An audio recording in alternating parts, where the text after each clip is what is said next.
Ladies and gentlemen, this is the YouTube channel vlog show of inspiration and realness. Also, this is the YouTube channel vlog show of positivity, personality, and fun. This is Eric Lima Shenanigans of 1977, and now the perpetrator of these shenanigans, Big Beefy E himself from his Big Beefy Man Cave in New Bedford, Massachusetts, Mr. Shenanigans himself, and the two-time Chilling 3000 2022 End of the Year Awards winner, Eric M. Lima. Thank you very much, Mr. Announcer, sir. Well, hello there, everyone. Welcome to yet another episode of Eric Lima Shenanigans of 1977. Today is Saturday, June the 3rd, 2023. It's a little cool out there, a little rainy. We need some rain, of course.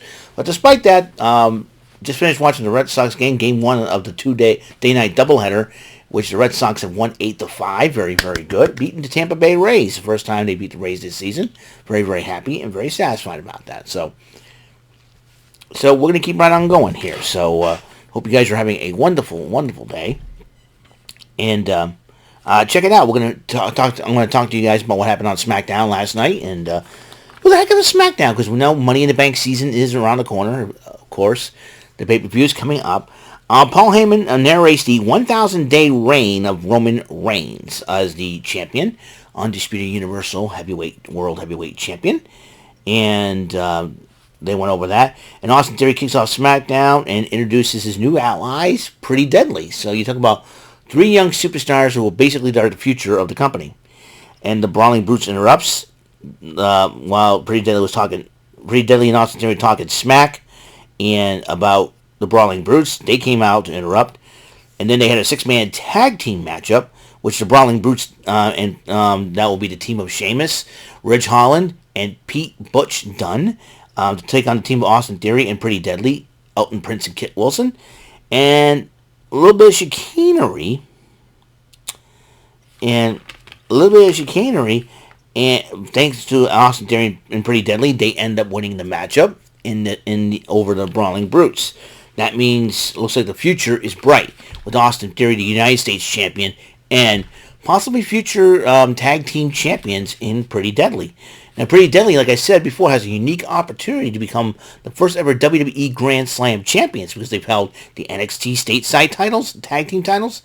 They held the NXT UK titles, and if they end up going up against Sami Zayn and Kevin Owens and beat them, they'll be both Raw and SmackDown tag team champions, undisputed tag team champions. That could mean Grand Slam champions. But will that happen? Don't know for sure.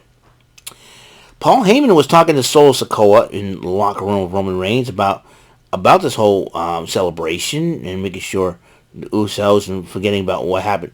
They're trying to make sense of what happened on Night of Champions, but he says he's going to talk to Adam Pearce to deal with a few things. So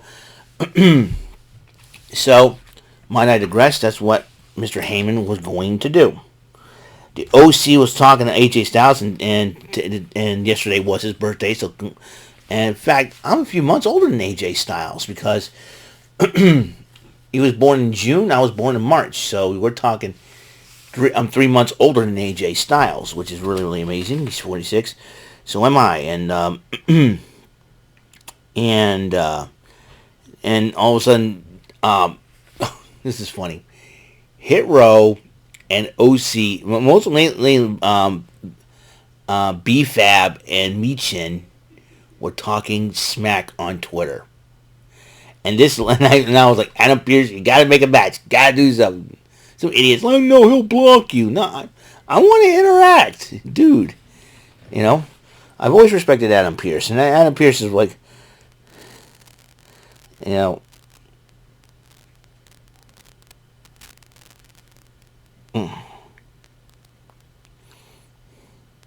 yeah, I'm still following. So, anyways, and I think I'm still. So, anyways, Adam Pearce did make a tag team matchup to Hit Row, the team of, the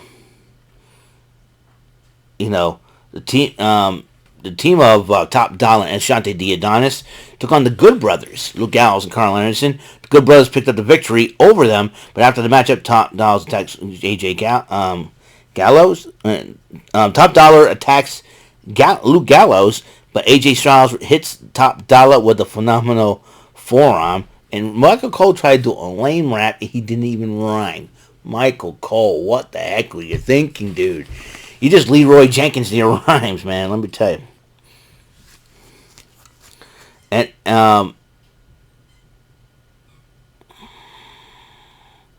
but then I think Adam Pearce was on the phone with Triple H. Yes, sir, it's gonna be great.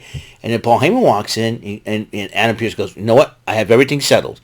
No one's gonna. We have tighter security around. No one's gonna interfere. The Usos are not here. They canceled their plans. They are not happy, so they canceled their flight and everything else. So and then Paul Heyman smiled. Call Roman Reigns. Always that. And then announced this coming Monday night on Raw, the World Heavyweight title will be on the line. Seth freaking Rollins will make his first title defense of the new championship against Damian Priest of the Judgment Day. Very interesting to see what happens. And so the Grayson Waller Effect, the newest hip talk show on SmackDown with Grayson Waller, the newest draftee from NXT. And his guest was the new Raw Women's Champion, Asuka. Asuka comes out. Asuka described how she beat Bianca Belair.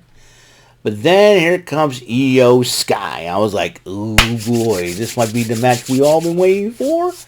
And Io Sky had vowed that when she wins, when she goes to the Money in the Bank and she wins, she'll cash in on Asuka and beat her and become the new champion. And then Asuka calls her a child, and he said, little children shouldn't be here. And then Io talks back, and then Asuka goes called Io stupid, and then all of a sudden Io, in no better terms, called her a piece of, let's say, begins with an S and ends with a T, and you say hi in between. Anyways, they'll go back and forth. And then Bayley interrupts, and she claims that a member of Damage Control will walk out with the Money in the Bank briefcase. And then Shotzi interrupts Bayley, saying that she'll want to get the Money in the Bank briefcase. And Lacey Evans has this new look, the military look, but he had the Sergeant Slaughter-like hat, but they had the Cobra on it. I'm like, ooh, that's good. And then calls her nasties and all that. Then Zelina Vega, who is facing Lacey Evans for a qualifying matchup, and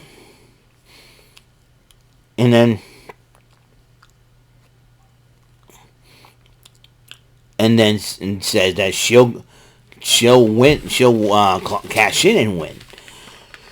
But then all the ladies were arguing about the brawl, and then Asuka goes, hey, no one's ready for Asuka, but Bianca Belair blindsided her, and if we took referees and officials to separate those two. Then, during the commercial break, as they were clearing out the ring of the Grayson Waller Effect sign, Lacey Evans hit Zelina Vega in the jaw with the woman's right punch. But despite that, also, Cameron Grimes was talking to Anna Pearce about what to do with Baron Corbin, because Baron Corbin, listen, that's the same thing what he did to me. And so Baron Corbin will have an opportunity to qualify for Money in the Bank. But also another Money in the Bank qualifying matchup next week as Santos Escobar goes against Mustafa Ali, and I forget who Baron Corbin's facing, but it ain't Cameron Grimes, so that I know for sure. But anyways, so the Money in the Bank qualifier, first match, also the first Money in the Bank qualifier of the night, Zelina Vega versus Lacey Evans. Despite Zelina Vega getting hit with a woman's right, she fought back and beat Lacey Evans. Zelina Vega will advance, and the LWO, along with Rey Mysterio, celebrated Zelina Vega's victory. Then it was the men's qualifier, Montez Ford versus LA Knight, which LA Knight did win. So LA Knight's joined. Zelina is the first woman to be part of the Money in the Bank ladder match, while LA Knight joins Ricochet and Shinsuke Nakamura from Monday Night Raw to qualify. Isla Dawn and Albert Fire cut a promo. Remember, they are still the NXT Women's Tag Team Champions, so this is going to be an interesting situation. Triple H arrives on SmackDown and introduces Roman Reigns, and everybody noticed that there was like a little thing, and I'm like, a new belt's going to be presented. It's like I wasn't surprised. And then Triple H then presented Reigns because it was 1,000 plus day reign as Universal Champion with a new WWE Universal Championship, but it's called Undisputed Champion. You're going to see that new belt on part of my thumbnail of my show. You know, I will once you see the thumbnail, I will upload that to you.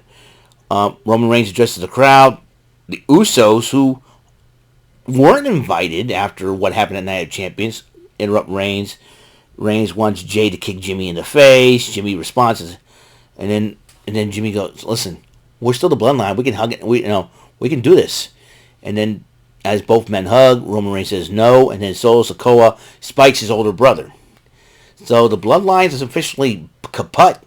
It'll be the Usos. I got a feeling that the Usos versus Solo Sikoa and Roman Reigns could be a major brawl, and that's how you end SmackDown. On NXT Level Up, the Super Diva Quincy Elliott versus Kale Dixon, facing Kale Dixon. Now, Kale Dixon will be a contestant on, I think this season's The Bachelorette. He's going to go under his real name, of course. But in the end, Kale Dixon did pick up the victory over Quincy Elliott. And then Kale Dixon tried to mock Quincy Elliott, and Quincy Elliott dropped him like a bad habit. Kelly Kincaid interviewed Lucien Price and Bronco Nima, as they say they're going to get ready for the matchup against Hank Walker and Tank Ledger. Women's action, Keilani Jordan going up against Kiana James, who's probably recuperating from the tournament loss in the Women's Championship tournament. And Kiana James did just that, defeating Keilani Jordan 1-1. And the main event for NXT Level Up, Hank Walker and Tank Ledger versus Bronco Nima and Lucien Price. And watch out for those two gentlemen. They'll... and this is like the battle of two mean teams, but Hank Walker and Tank Ledger ended up winning the match. That will be all the time we have, episode 617 of Eric Lima Shenanigans of 1977, as we prepare ourselves for Monday Night Raw this coming Monday, as Money in the Bank season does continue. Up next, the next episode, we'll be talking about what happened last night on AEW Rampage. It's Championship Friday. I will get to you on that. So until the next episode comes rolling around, Mr. Announcer, please take us home. That is all for today's episode of the show. This is Mr. Lima speaking for Eric Lima Shenanigans of 1977. A Big Beefy E, do it for Bob Saget production, and in association with A Sweet Bowl for Raving Dingleberries Telepictures and Distribution. Thank you for watching another great episode of Eric Lima Shenanigans of 1977. Until the next episode, goodbye for now.